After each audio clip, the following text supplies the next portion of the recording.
Do not let the desire for a perfect beginning rob you of a better ending. This is a question for you. What is that small beginning that you have despised because it was not perfect? Even if the plan is clear, feelings can still delay us, which brings us to gap number 6, the inspiration gap. The inspiration gap says, I am waiting until I feel motivated. This slide uses a school bell. The bell rings whether students feel ready or not. It does not consult their mood, and that's a picture of discipline. Motivation is unreliable. Some days you feel energized, other days you will not. If your growth depends on feeling inspired, your growth will be inconsistent. Discipline is the ability to do what matters, even when your emotions are not cooperating. Sometimes you must pray when you don't feel like praying. Study when you don't feel like studying. Work when you don't feel like working. Practice when you'd rather postpone. Often motivation comes after action, not before it. So do not wait for lightning. Build a rhythm. The bell has rung. So the question I'm asking you is, what action have you attached to mood instead of discipline? Gap number 7, the comparison gap. Others are better than me. The runner on the side is looking sideways. That is dangerous in the race. You lose the rhythm when you focus on someone else's lane. Comparison kills confidence. It makes beginners feel disqualified because they are comparing their chapter 1 with another person's chapter 20. It makes gifted people look anxious because they measure calling by visibility. And the insight reminds us of David. His family overlooked him, but God chose him. He was not even invited into the first lineup, but heaven knew his name. That is why you must learn your race. You may not have the same start or background or platform or resources as someone else, but God can still use you. God can still take you to where he wants you to go. So the question I'm asking you today is, whose race have you been watching so much that you have slowed down on your own? Gap number 8, finally. Many people quit because growth is harder than they expected. We call it the expectation gap. I thought it would be easier. The tea farm image is a very powerful image. Pruning can look like loss, but it is preparation. The plant is cut so it can become more fruitful. Many people begin growth with excitement, then become discouraged when the process includes pressure, waiting, correction, sacrifice, and discomfort. They thought the new habit would be easy. They thought the business would grow quickly. They thought spiritual maturity would come without testing. They thought leadership would be applause, not pruning.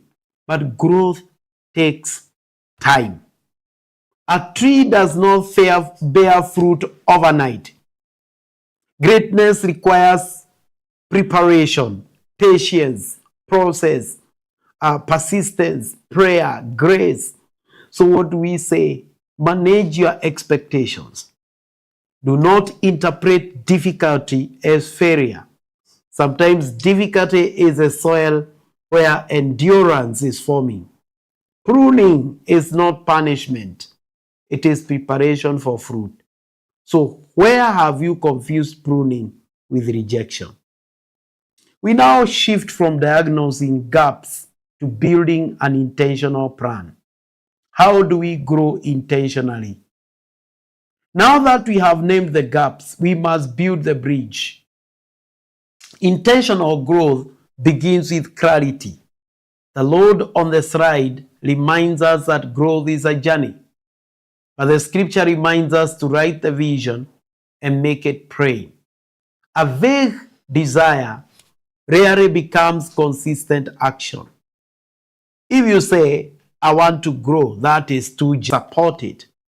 What habit must you stop? What habit must you start? Intentional growth requires a plan. Turn desire into direction, direction into habits, and habits into transformation. So if the vision is not praying, the action will not be consistent. Clarity gives your energy somewhere to go. This is a question. Is your growth plan clear enough for you to act on it tomorrow morning? Step number 1, ask directional questions. These directional questions create clarity. The compass icons matter because these are not just information questions, they are direction questions. Where do I want to go? Destination. What direction am I in? Who must I become? That shifts the focus from external success to internal transformation. What is the farthest I can go with God? That lifts your vision beyond survival into assignment. Many people are stuck because they keep asking, why is nothing changing?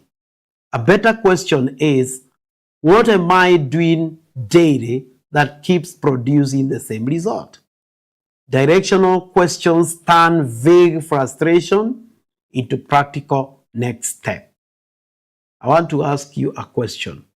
What must you stop and what must you start? Step number 2.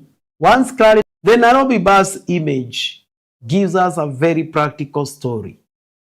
When the bus arrives and you know it's going in your direction, there is a movement to board. If you start there saying, I will board when I feel more ready, the bus will move. Growth has movements like that. You do not need to start big, but you need to start. Start small, stay faithful, improve daily. A small beginning with consistency is better than a perfect plan with no movement. What is that one action that you need to take within 24 hours? Step number 3, action requires courage because fear will speak. So face your fears. That is step number 3. The figure on the slide is looking at a walled city. That is how fear often feels: large, fortified, distant. But the instruction there is very clear. Name your fear, then act. Fear becomes stronger when it remains unnamed. When you name it, you bring it to the right. I fear failure, I fear rejection, I fear losing money, I fear criticism, I fear responsibility, I fear starting again. Once it is named, fear can be challenged. We normally say courage is not the absence of fear. Courage is moving forward with obedience despite the fear. God has not called us to be controlled by fear. He gives us power, love, and a sound mind. Your next level may not require the fear to disappear fast. It may require you to move while fear is still talking. So ask yourself the question, what is the fear that is delayed or that is delaying me? What is that fear that is delaying me?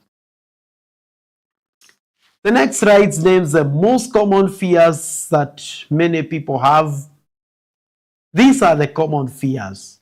Fear of failure, fear of the unknown, fear of what others say, fear of responsibility, fear of rejection, fear of starting again.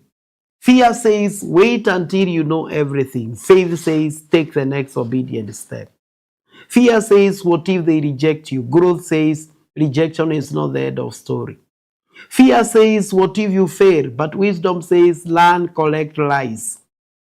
So name your fear and then confront it. Step number 4, replace fear-based delay with daily growth discipline. That is why that slide is talking about committing to daily growth. And these slides give a practical 1 hour framework. Read for 20 minutes, reflect for 15 minutes, practice for 15 minutes, plan and pray for 10 minutes. So 1 hour daily can transform a life that is invested consistently. And I want to show you a formula, a daily growth formula. Here is the daily growth formula. Study plus reflection plus practice plus feedback plus consistency equals progress. So study gives you knowledge. Reflection helps you understand what the knowledge means for your life. Practice develops competence. Feedback reveals bright spot. And consistency turns that isolated effort into measurable progress. Many people want progress, but they remove one part of the formula. They do not correct. They correct once, but they are not consistent. The formula works when all the parts are working together. All right, we are going to stop here this evening. These principles for reaching your potential, those we are going to be dealing with next week. What are these principles that lead to your potential? For tonight, we have focused on growing to reach your potential, the dimensions that you need to grow in. We've looked at the growth gaps that always prevent us to grow. And then finally, we have looked at certain steps that can help you as you begin that journey. I want to thank you for taking time to be together with us this evening in the leadership room. Just go to the Facebook page. There is a group called the Leadership Room. Go to that group and send an invite request so that you can get into that group. It's a private group, and so being in that group will get you all the leadership rooms that we have done, and also other principles that we keep posting there from time to time. For now, I wish you well. Have a blessed time, even as I leave you in the hands of Nairobi Pentecostal Bible College, a college that is committed to the development of Christian leaders in all levels. Whether you are a Christian minister, a Christian chaplain, or a counseling psychologist that is seeking development in your skill, this is a college that can meet your need. Thank you, and may the Lord bless you.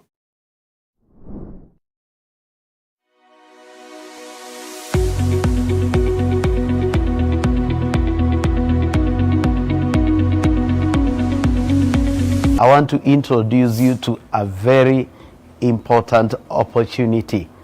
Is this the year when you are trusting and seeking God to be trained, to be empowered to serve God in your various ministry callings?